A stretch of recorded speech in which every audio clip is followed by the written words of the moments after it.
Effectivement, c'est un engagement fort. Dans la campagne de 2008, on avait décidé de mettre au cœur de notre projet le futur de Mont-Laure. Il faut rester prudent, le travail est encore long, mais je crois qu'aujourd'hui, on commence à voir se dessiner des perspectives pour ce site, et c'est important pour Bonifacio.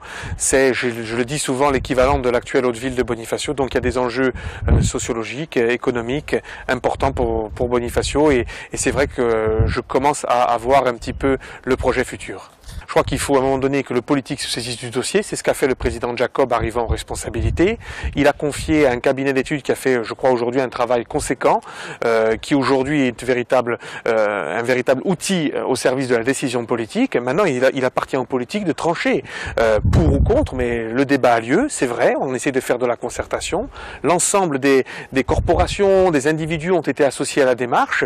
Je le répète, il ne faut pas l'unanimité. Il faut que le politique ensuite prenne sa décision et là est sa mission, et je crois qu'aujourd'hui, ce que je retiendrai de positif, et j'insiste sur ce point, c'est que hormis l'utilisation privative de la caserne génoise qui a été envisagée, même si elle restera de propriété publique, j'ai entendu des gens qui ont dit qu'ils étaient d'accord avec l'ensemble du projet, et je veux aujourd'hui plutôt retenir le côté positif.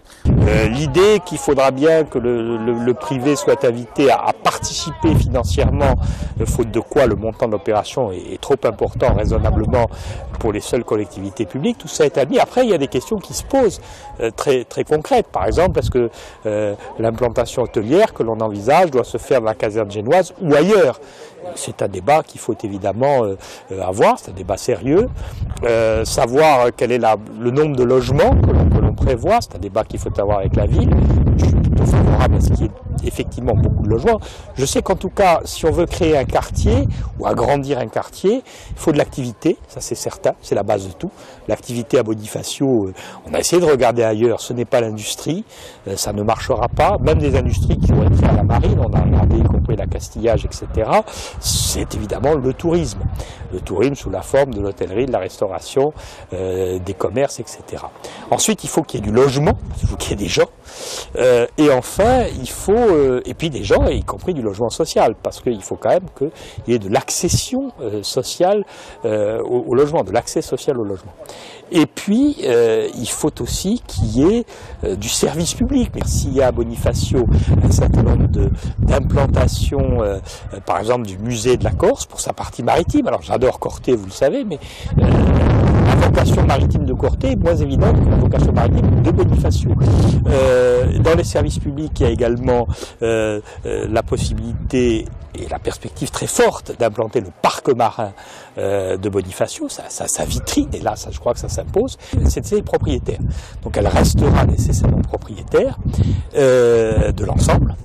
Et pour autant qu'il y ait une participation privée, elle se fera uniquement sous la forme d'un bail dont la durée, mais qui ne portera pas sur la totalité, qui porterait, le cas échéant, sur une toute petite partie de l'ensemble, même si c'était la caserne génoise, quand même une très belle partie, et qui permettrait à un exploitant hôtelier d'investir, de participer à l'investissement public, d'amortir et de retrouver son équilibre, étant entendu qu'ensuite, la pleine usage et propriété revient au propriétaire. Donc la CTC garde l'œil du propriétaire sur tout ça, en liaison étroite avec la ville, bien sûr.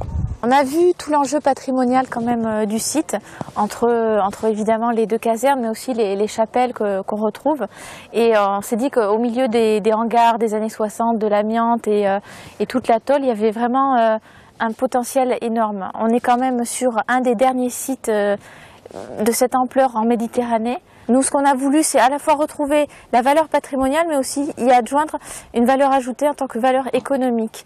C'est-à-dire réutiliser ce patrimoine pour se réapproprier la ville et faire que les habitants puissent l'exploiter à nouveau.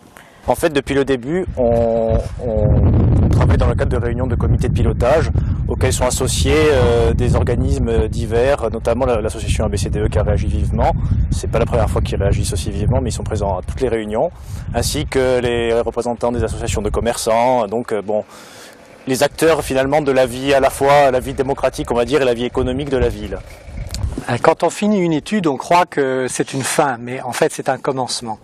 On voit bien que tous ces frottements de gens qui défendent avec âpreté leur intérêt pour ce quartier, ces frottements finissent par créer de l'adhésion.